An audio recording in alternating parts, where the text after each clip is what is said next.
दोस्तों, क्या आप भी अपने घर की सुख शांति, संतान की कमी या धन की कमी और कर्जे से परेशान हैं? या आपका भाग्य आपका साथ नहीं दे रहा है, या फिर आपके घर में लक्ष्मी का वास नहीं हो रहा है, आपके घर की सुख शांति में रुकावट आ रही है और आपके कार्य नहीं बन रहे? तो दोस्तों, आज की इस वीडियो में एक बहुत ही महत्वपूर्ण जानकारी देने वाले हैं। जो भी महिलाएं रात में अपने पति के साथ सोती हैं, उन महिलाओं के लिए यह जानकारी बहुत ही जरूरी है। दोस्तों, जो महिलाएं अपने पति से नाराज रहती हैं या अपने पति के साथ नहीं होती है, तो इस वीडियो को नज़रअंदाज बिल्कुल भी मत कीजिएगा। इस वीडियो को आप लोग भी अंत तक जरूर देखनी चाहिए, क्योंकि यह महत्वपूर्ण वीडियो आप सभी के लिए बहुत ही ज्यादा महत्वपूर्ण है। इसलिए इस वीडियो को अंत तक देखें। चलिए वीडियो शुरू करते हैं। उससे पहले ही लक्ष्मी माता जी जो भी आपके चैनल को सब्सक्राइब करें, तो उसके घर में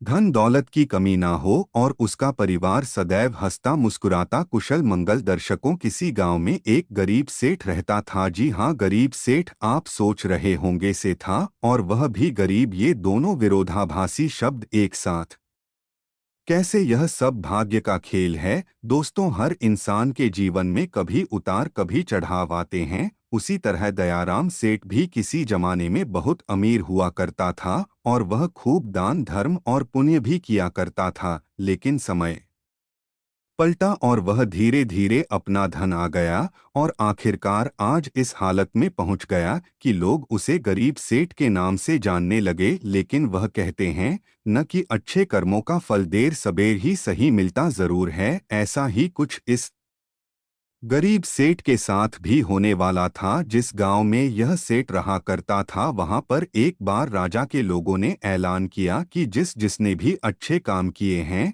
वह अपने अच्छे काम गंवाकर राजा से उसके बदले में जो भी उसका मन हो राजा से लेकर जाएं। इस ऐलान को सेठ की पत्नी ने सुन लिया। सेठ की पत्नी बहुत खुश हो गई, क्योंकि वह जानती थी कि अपने अच्छे दिनों में सेठ ने अनगिनत पुण्य का काम किए हैं। यह बात जब पत्नी ने सेठ को बताई, तो सेठ भी खुश हो गया और बोला, अगर ऐसा है तो फिर हमें बहुत बड़ा इनाम मिलना चाहिए, क्योंकि हमारे अच्छे कामों की सूची बहुत बड़ी है। अगले दिन सेठ सुबह सुबह 4 रोटियां बांधकर राजा के महल की तरफ चल पड़ा। सेठ के घर से राजा का महल काफी दूर था। सफर लंबा। आधे रास्ते में पहुंचने के बाद सेठ काफी थक गया। सेठ एक पेड़ की छांव के नीचे बैठकर आराम करने लगा और वहीं पर अपने साथ लाई रोटियां खाने की सोचने लगा। सेठ खाने की सोच ही रहा था कि तभी वहां पर उसके सामने एक गाय और उसके 2 बछड़े आए। सेठ के हाथों में रोटियां देखकर गाय और उसके बछड़े उसके सामने ही आकर खड़े हो गए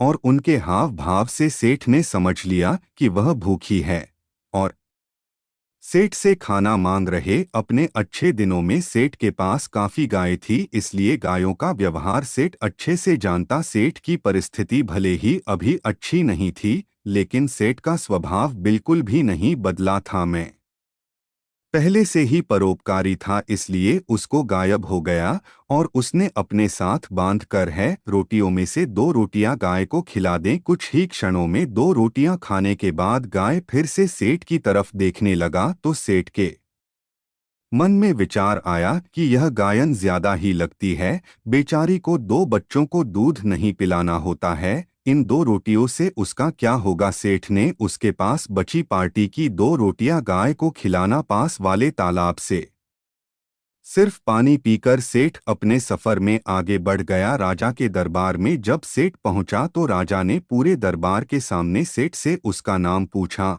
और अपने अच्छे कर्मों के बारे में बताने के लिए कहा। सेठ ने राजा को डोट प्रणाम किया और अपने कामों के बारे में बताना शुरू किया। सेठ ने कहा, महाराज को मैंने कई भूखों को खाना खिलाया, कई मंदिरों में दान दिया है, कई निराश्रित लोगों को आश्रय दिया है, कई तीर्थ स्थानों की यात्रा की, सैकड़ों साधु संतों की सेवा की और ऐसे ही दर्जनों काम बताने के बाद सेठ बोला, महाराज यह मेरे कई सारे अच्छे कर्मों में से कुछ अच्छे कर, इनके बदले आप जो भी नाम देना चाहें दे दीजिए। थोड़ी देर सोचने के बाद राजा बोला, अगर तुम्हारे कुछ और अच्छे कर्म है तो वह बताएं, क्योंकि अब तक तुमने जो मुझे बताए हैं उन्हें में अच्छे कर्म की श्रेणी में नहीं था। पेट को राजा की बात सुनकर बड़ा आश्चर्य हुआ। सेठ ने राजा को हाथ जोड़कर कहा, अगर आपको मेरे बताए यह कर्म अच्छे कम नहीं लगते या पुण्य कर्म नहीं लगते तो मेरा बाकी के कर्मों का उल्लेख करना फिजूल होगा। आप मुझे इजाजत दीजिए, मैं वापस जाता है।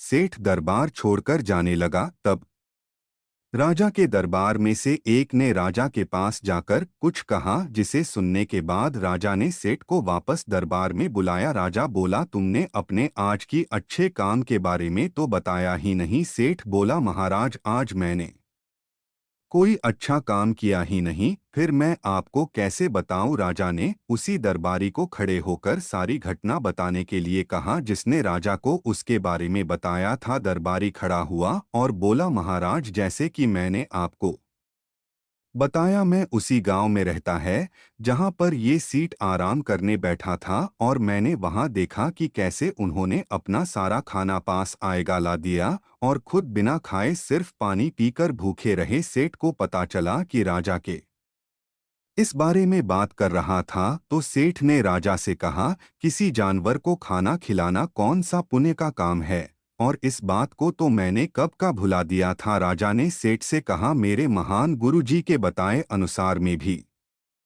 उन्हीं कामों को पुण्य कर्म मानता हूँ जिन्हें करते समय सच में निस्वार्थ भाव से किया जाए, उसी के लिए किया जाएगा जिसको उसकी जरूरत हो, और सबसे बड़ी बात उस काम को करने के बाद बना दिया जाए। यही कारण है कि आज तुमने जो काम किया वह तुम्हारे किए गए आज तक के सभी कामों में सबसे उत्तम और सर्वश्रेष्ठ, जिसके लिए तुम सच में इनाम के हकदार। इसके बाद राजा ने उस सेठ को अपना सबसे विश्वसनीय सेवा का पद, उस राजा के दरबार में बैठने का अवसर वह बहुत खुश हुआ। वह तुरंत जाकर के अपनी पत्नी से बताया कि भाग्यवान, आज मुझे राजा साहब ने बहुत ही बड़ा इनाम दे दिया। उन्होंने मुझे अपने यहाँ अपना सबसे करीबी सेवक के रूप में रखने को डोट कहा है। यह सुनकर पत्नी खूब खुश हो गई और कहने लगी है, भगवान तेरा लाख लाख शुक्र है, आज तूने मेरी सुन ली। अब सेठ राजा के निजी से सेवक के रूप में राजा के साथ रहने लगा। राजा उस पर बहुत ज्यादा भरोसा करता था, क्योंकि उसे पता था कि सेठ बहुत ही ईमानदार आदमी है। वह कभी भी झूठ और बेईमानी नहीं करेगा। दरबार में जब भी कोई मुख्य कार्य होता तो वह कार्य राजा साहब उस सेठ को ही सौंपते, और राजा साहब का कार्य सेठ भी बड़ी ईमानदारी के साथ अपनी देखरेख में ही करवाता था। एक दिन राजा अपने महल में बैठा हुआ था और वहां पर उसका निजी सेवक सेठ भी उन्हीं के साथ बैठा हुआ था। तभी अचानक वहां पर एक सिपाही आता है और राजा से कहता है कि राजा साहब आपसे कोई साधु मिलना चाहता है। तब राजा ने आदेश दिया कि उसे सम्मानित पूर्वक हमारे पास ले आओ। सिपाही बाहर जाता है और साधु को अपने साथ सम्मान पूर्वक अंदर लेकर आता है। राजा उसे साधु को बड़े सम्मान पूर्वक अपने महल में रखता है और उसे भोजन पानी आदि करवाता है। इससे साधु राजा साहब से बहुत खुश हो जाते हैं। उसके बाद साधु राजा साहब से कहते हैं कि हे राजन, मैं आपकी सेवा भाव को देखकर बहुत प्रसन्न हुआ, इसलिए मैं आपको एक छोटी सी सीख देना चाहता है, जिसे अपने जीवन में जरूर उतार लीजिएगा। उन्होंने कहा कि हर पुरुष को सदैव इस बात का याद रखना चाहिए कि हमेशा किसी भी पुरुष को अपनी पत्नी से बहुत अच्छे बंध रखने चाहिए, और यदि कभी पति या पत्नी के बीच में कोई अनबन या कोई झगड़ा होता है तो उसे समय रहते जरूर सुलझा लेना चाहिए, क्योंकि पति पत्नी के आपसी कलह के कारण घर में गरीबी और दरिद्रता वास करने लगते हैं। इसलिए पति और पत्नी के बीच में इसने होना बहुत ही आवश्यक। हर पुरुष को यह बात याद रखनी चाहिए कि कभी भी किसी भी पति को अपनी पत्नी से गुस्सा होकर दूर नहीं रहना चाहिए, क्योंकि इस प्रकार पत्नी को हृदय में बहुत बड़ा दुख पहुंचता है, और पत्नी घर की लक्ष्मी मानी जाती है। और यदि लक्ष्मी को ही दुख पहुंचेगा तो घर में धन दौलत की कमी आना शुरू हो जाएगा, घर में गरीबी आने लगे। हर पति और पत्नी को सदैव पास रहकर एक साथ ही सोना चाहिए, क्योंकि एक साथ सोने से घर में धन दौलत और बरकत बढ़ती है, क्योंकि इससे माता लक्ष्मी प्रसन्न होती है। जब घर की लक्ष्मी प्रसन्न रहेगी तो माता लक्ष्मी जरूर प्रसन्न रहेंगे। इतना कहकर वह साधु राजा के राजमहल से चले जाते हैं। कुछ दिन बाद एक दिन राजा का रानी से झगड़ा हो जाता है और वह दोनों अलग अलग जगह पर रहने लगते हैं, अर्थात दोनों एक दूसरे से दूर रहने लगते हैं। रानी अपने कक्ष में सोती थी, राजा अकेले अपने कक्ष में सोते, लेकिन रानी राजा को हर रात देखने के लिए उनके कक्ष में जरूर जाते थे। उन्हीं के महल में एक बहरूपिया भेष बदलकर सिपाही के रूप में रहता था, जो कि दूसरे दुश्मन राज्य का खुफिया दो था।